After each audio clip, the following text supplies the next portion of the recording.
Esse testemunho impactou todo mundo na igreja. Presta atenção, olha só. Quando eu morei em São Paulo, eu trabalhei com evangelismo noturno. E lembro de uma madrugada na Praça da República, quando eu estava evangelizando um grupo de jovens marginalizados. E um deles pediu licença para esvaziar a bexiga na minha perna. Eu era da Bahia, eu tinha 18 anos de idade, nenhuma experiência com esse ambiente. E um dos rapazes olhou para mim e disse assim: "Você é homem de Deus?" Estava no meio de um círculo, se não era também não dava mais tempo para correr. Eu disse: "Sou." "Tem certeza?" "Tenho." E ele passou um canivete aqui. E eu senti a ponta arranhar. Pergunta se eu estava com medo. Ele disse: "Você ainda é um homem de Deus?" Eu disse: "Sou." Ele me disse: "Então Deus vai fazer alguma coisa para me convencer a não te matar. Porque se Ele não fizer nada, acabou." Eu abaixei a cabeça e disse: "Jesus, se o Senhor ainda tem alguma coisa na minha vida depois daqui, está na hora de manifestar. Se o Senhor não tem mais nada depois daqui, consola pai e mãe." Queridos, enquanto eu orava, a vida daquele moço descortinou na minha frente como uma tela.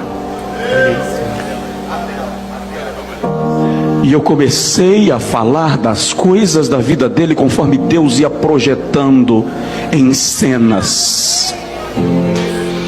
À medida que eu ia falando, os amigos dele foram saindo. Ficamos nós dois. E ele me disse: "Pregador, você é um homem de Deus." E eu falei com ele e Deus me mandou lhe dizer que é a sua última chance. Essa é uma das experiências mais fortes do meu ministério. E ele disse: "Eu tenho uma transação para fazer ainda, depois eu vou procurar a igreja." Eu falei com ele: "Última chance." E ele disse: "Só essa transação e eu procuro a igreja." E eu me despedi dele. Antes de eu chegar na escadaria do metrô República, duas viaturas da rota apareceram com as sirenes ligadas. Ele foi alvejado com 13 tiros. Quando eu consegui me aproximar, o corpo dele estava coberto de jornais. Eu sentei no metrô República 2 da manhã e chorei até às 5 quando o metrô começou a rodar. Cheguei em casa aos prantos e eu dizia para mim: eu perdi uma alma, não ganhei para Jesus. E a minha irmã disse: "Mas você não podia fazer nada." E o meu desespero dizia que eu tinha que abrir a cabeça dele e enfiar Jesus nela.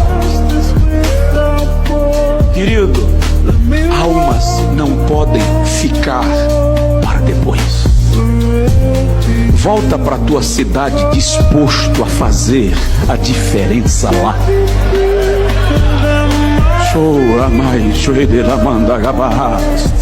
Enquanto religiosos discutem placas denominacionais, enquanto os religiosos levantam polêmicas teológicas, cristãos genuínos, discípulos genuínos ganham almas. Irmãos, isso daqui é muito forte, porque nesse exato momento tem uma guerra em curso do mal contra o bem, que não é contra carne nem sangue, e sim contra principados e potestades. E nessa guerra o que está em jogo verdadeiramente são almas. São vidas que precisam de Jesus. Uma alma tem muito valor para Deus, meus irmãos. E o mais triste é que tem muitos religiosos aí lutando por status, popularidade, por dinheiro, por coisas que desse mundo aí que vão passar, enquanto muitas almas estão se perdendo e indo para o inferno. Isso é algo que todos nós precisamos refletir dia após dia, meus irmãos, em todas as oportunidades, entender que nós fomos chamados para apresentar Jesus e nós não podemos perder as oportunidades.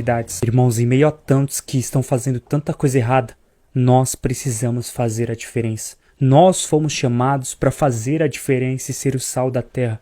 Então que possamos levar isso para a vida, entendendo que uma alma tem um valor inestimável para o Pai.